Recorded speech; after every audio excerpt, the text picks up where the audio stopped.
about narratives, I decided to share with you 5 stories. The first one is called Ko. Ko is the name of a beautiful place in Switzerland. The second one is called People-to-People Initiative. The third one is called the Geneva Initiative, of which I'm a signatory. The fourth one is called See the Sea, the seaside, the seashore, See the seaside, the seashore. And the last one is called Jihad. Okay? The last one is a family story. The first story about Ko is a place in Switzerland. It's the most beautiful place up in the mountain. And after Second World War, the people there decided that they had to contribute something to understanding. So they decided they would invite French people and German people together and let them negotiate peace and agreement and new life after Second World War. Ko is a beautiful chateau. It's a beautiful castle up in the mountains. When you walk up, the world looks beautiful. There is a lake, blue water, green, everything. They invited both the Palestinian and the Israeli groups who actually cooperated to write the Geneva Initiative to spend some time together. The place was bought by the community. People who come there actually serve themselves. It's not a hotel, it's a beautiful place, but they serve each other and they create a very special atmosphere. The rooms are very modest, but the scenery and nature is beautiful. So early in the morning, I decided to walk up to see how far I can get up to the sky. So I took a walk and I got up and it was beautiful. So during breakfast, I told my friends, listen, there's the most beautiful place here, 10 minutes walk, come with me and you'll touch the sky. So, such a promise. One Palestinian friend may say, may I come with you? I said, of course. We ended up next morning, both Palestinian mission and Israeli mission, 24 people, walking together up to see if we can touch the sky. So on the way up, we looked at each other, and then I said, listen, why are we fighting between the two of us? Let's conquer together Switzerland, and we'll have a new place to live, a new territory. And the main idea was that sometimes good nature, beautiful place, or a common enemy can help people unite. Right? This is the first story. The second story is about a common enemy, but this time it is a real problem. In the university in which I work in the south of Israel, it's called Ben-Gurion University. Ben-Gurion was the dreamer, the first prime minister of Israel, and he's our mentor. And there are two groups that have been working there for almost now 30 years, trying to resolve addiction, drug abuse of youth in Palestine and Israel. And this is a cooperation that has been working now for 30 years, never stopped, and kept working all the time. So when both places had a problem, and both places wanted to solve it, nothing else was important. No narrative, no war, no agreement, nothing was important. What was important for both sides is that we resolve a problem that we share. So sometimes a common enemy can be a problem, a challenge. So this is my second story. It's about people to people and drug abuse. The third story is called the Geneva Initiative. The Geneva Initiative was a wonderful idea. Everything was perfect, except it has not yet ripened. We got together 40 Palestinian people and 40 Jewish Israeli, not only Jewish, mainly Jewish Israeli, which is another issue, but I'll not talk about it now. And we decided that we would suggest a way to resolve the Israeli-Palestinian conflict, and we will write down a sort of an agreement, very legal type of document, but yet an agreement, a written agreement. And we had one principle that we decided to respect and to stick to it, is unless we had unanimous agreement, we would not move to the next chapter. And this took about 2 years to work and write down. Of course, political people never have time neither to read nor to listen. They are so preoccupied by speaking and by explaining that they never have time to learn or to reconsider. But our groups decided that we would listen to each other and that we would reach agreement. And by the way, we never got to write the last paragraph, which was supposed to be reconciliation. Interesting issue, right? This is the part that I was supposed to write. We never got there. But we got an agreement. It was a lovely agreement. We managed to resolve practically everything in a legal way. And we managed to reach a unanimous agreement, which is rather unusual, right? Usually in political life, we never reach a unanimous agreement. But once the document was delivered and we started to read it in public, we realized that people were not at all interested in reading it.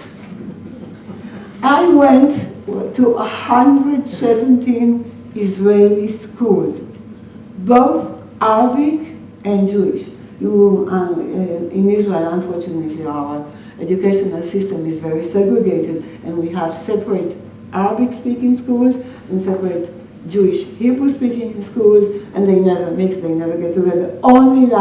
Since the last 10 years, we've started to have some schools that are both Arabic and Hebrew-speaking. But I went with a Palestinian colleague, and we went to 117 schools to read or to offer a public reading of this beautiful document. Unanimous agreement, everything is resolved. And the kids were just not interested in listening. I said, what do you think? They say, I'm against the Geneva Initiative. I said, have you read the document? They say, oh no, I don't need to read it. I'm against it. So sometimes understanding and explaining doesn't get there either, right? Though I do believe that when time comes, the governments, both Palestinian and Israeli governments, will be using this specific document. And I believe that it has created a new notion of cooperative work, and where it's not only a compromise, but it's much further than a compromise. The fourth story that I'm going to tell you, I decided to call it See the Sea. As it is hard to imagine, especially if you come from a place like Cyprus, there are Palestinian kids who grow up in Palestine.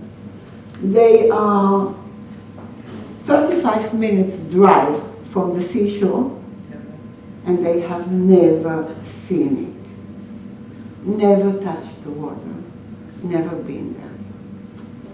So we decided to do something that will allow these kids to see the sea.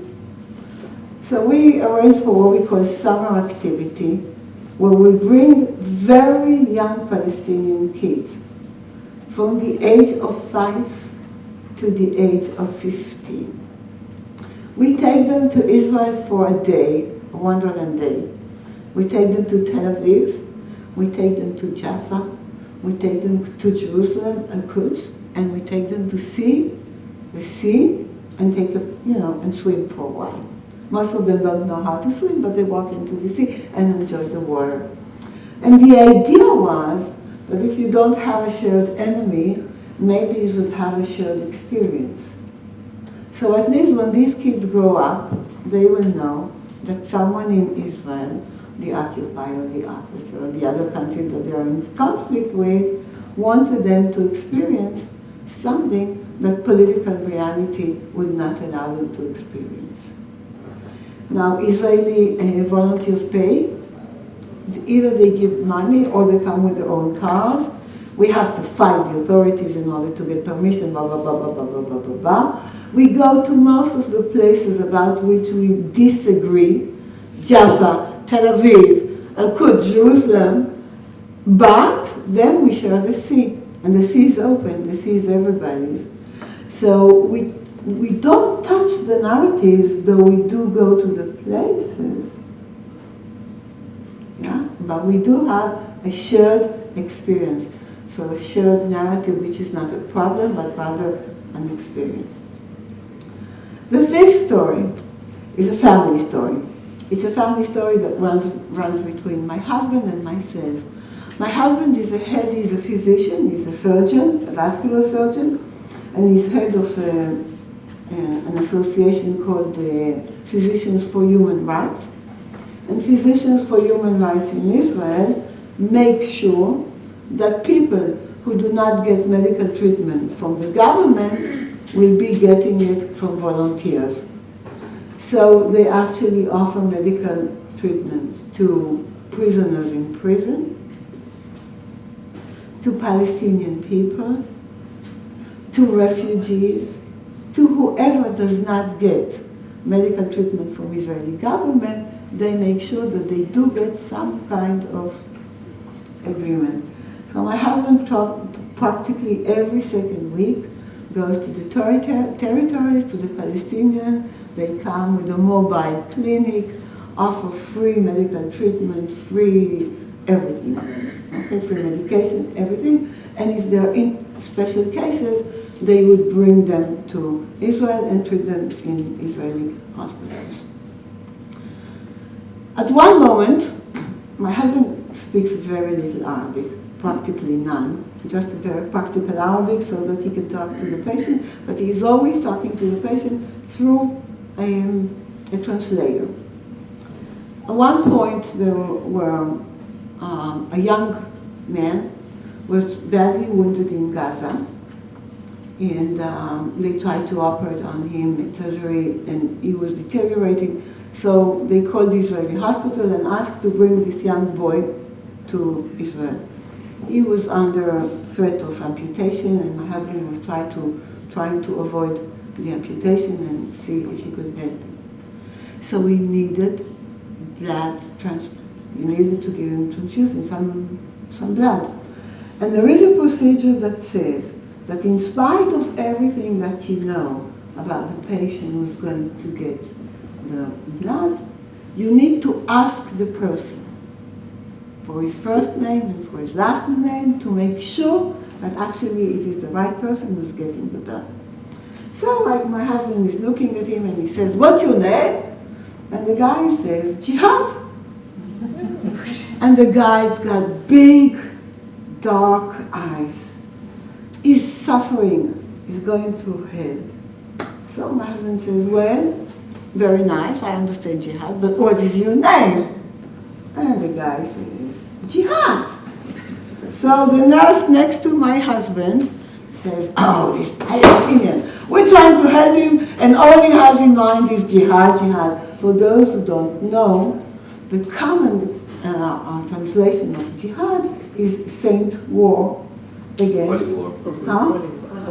Holy war, saint war. I mean, in Israel it's translated in two different ways. In a minute I will come to explain why I use both expressions. So holy war and saint war, two different expressions. In a minute I will explain. So a third time, "What's your name?" And the guy keeps saying jihad, jihad. Finally they decided to give him the blood to save his life and go on.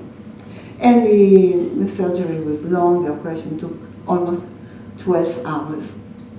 And at the end of 12 hours, they managed to save, to avoid amputation. And usually, after it's over, the doctor, the physician, talks to the family. So my husband goes out the amphitheater, and he is looking for the family. And there stand three good-looking, distinguished men.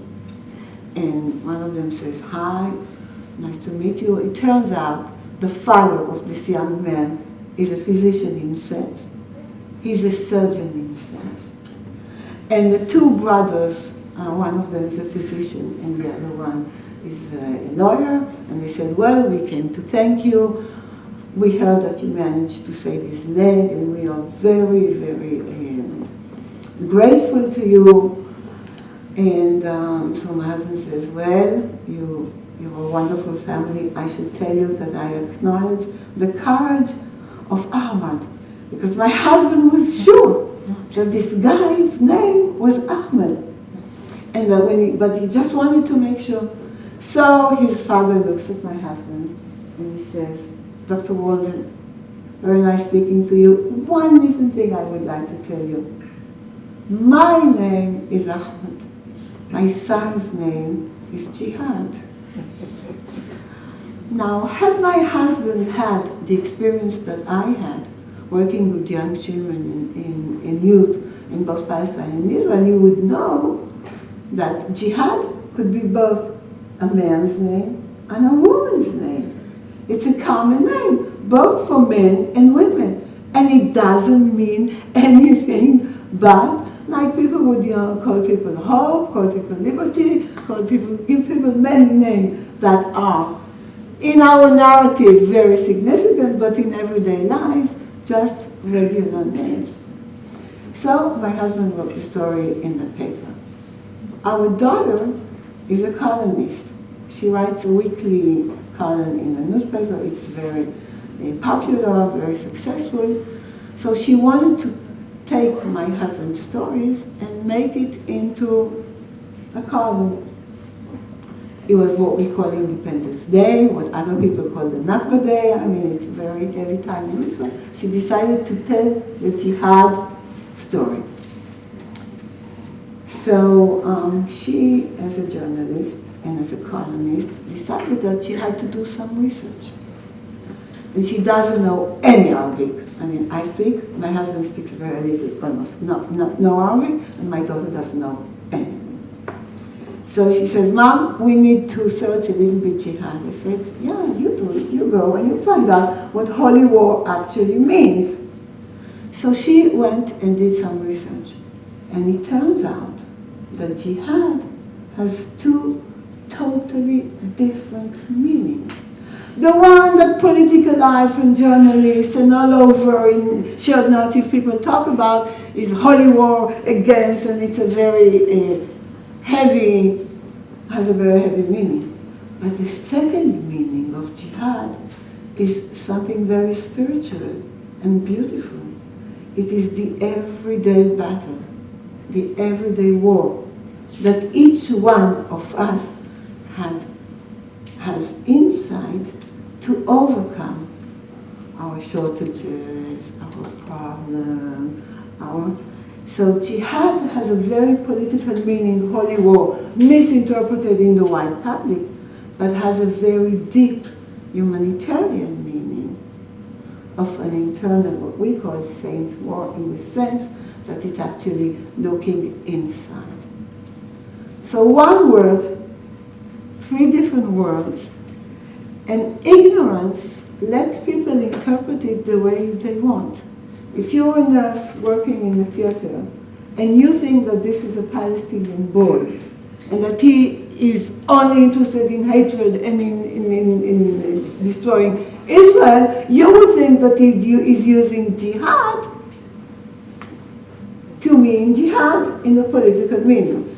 If you are a very humanitarian person, like my husband is, as you want to treat him, but you don't speak his language and you don't know his culture, you miss the point that he is Jihad, son of Ahmed, because Ahmed is a much easier name to retain, and Jihad is another name. So my husband missed that point. Oh, he's a humanitarian, he wanted to treat it. He did everything he does, he just didn't know that it could be the first name. And if you are younger, like our daughter is, and you are a colonist and a serious colonist, you would not use any word without actually trying to understand it, not only in the first meaning, but also in its deeper meaning.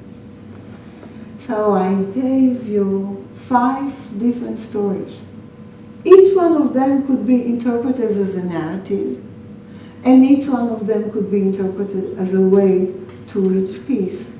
I don't think there is one way, but I do think that we need to work very, very hard in order not to let ignorance perpetuate war.